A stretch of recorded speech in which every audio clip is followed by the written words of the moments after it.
Hi virtual book lovers, how's everybody doing today? We continue to read from Simple Abundance and we are on the January 15th entry and it is listed Simple Gifts, Embracing Simplicity. 'Tis a gift to be simple, 'tis a gift to be free, 'tis a gift to come down where we ought to be, and when we find ourselves in the place that's right, 'twill be the valley of love and delight. That was written by a 19th century Shaker hymn. Is there a woman today who does not yearn for a simpler life? But for what do we yearn? To chuck it all in and open up a bed and breakfast in Vermont? Or could it be something more fundamental, like simple pleasures of concentrating on one task at a time? Once we take stock of our lives and let gratitude begin its transformative work, the next step on the path unfolds naturally. When we appreciate how much we have, we feel the urge to pare down, get back to basics, and learn what is essential for our happiness. We long to realize what's really important. Is it more important for you to work overtime to buy that new dining room set or attend a Little League game? Perhaps you could refinish the table and chairs you now have and add some colorful cushions. These choices are part of simplifying our lives. Welcome them. They are part of the authentic journey. Many people believe simplicity implies doing without. On the contrary, true simplicity as a conscious life choice illuminates our lives from within. True simplicity is both buoyant and bountiful, able to liberate depressed spirits from the bondage and burden of extravagance and excess.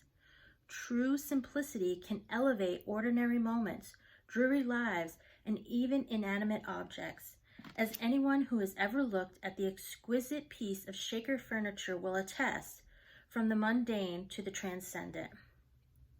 Less can mean more for those of us on the simple abundance path. Today, just think about how appealing simplicity can be. Visualize a bouquet of bright yellow daffodils in a white milk jug on a pine mantle, sunlight streaming through sparkling clean windows, the shine of beautifully varnished wood floors, the shimmering glow of fragrance of pure beeswax candles. Trust that though the balm of simplicity, your frazzled and weary soul can discover the place where you ought to be. Every day offers us simple gifts when we are willing to search our hearts for the place that's right for each of us.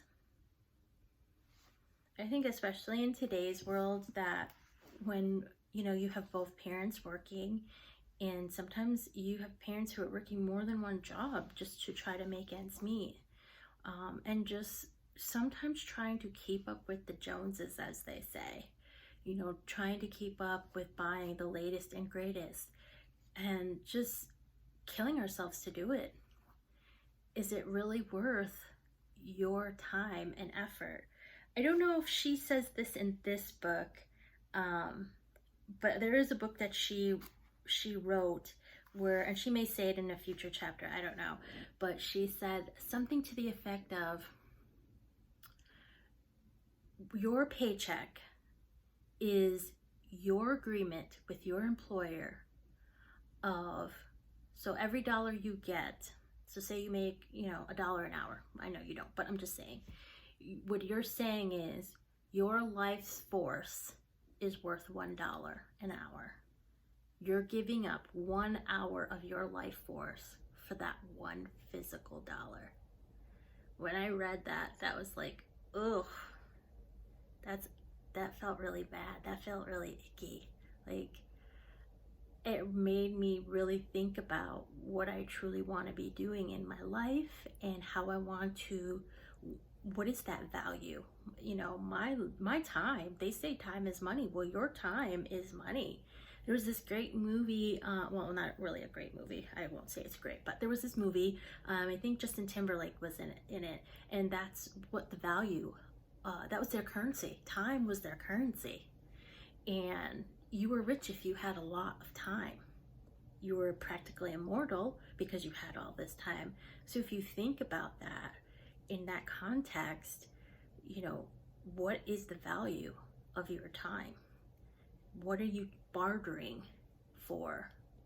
And is it worth it? When you look at it in that perspective, it definitely takes a different turn on the things you want to buy. So I want to buy that dining room table. It costs, you know, $1,000. That means I'm going to have to exchange my life force for XYZ amount of life force to my employer so that I can afford that.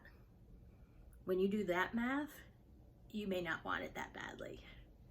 What did you get out of today's reading? I'd love to hear your thoughts. And I'll see you again tomorrow.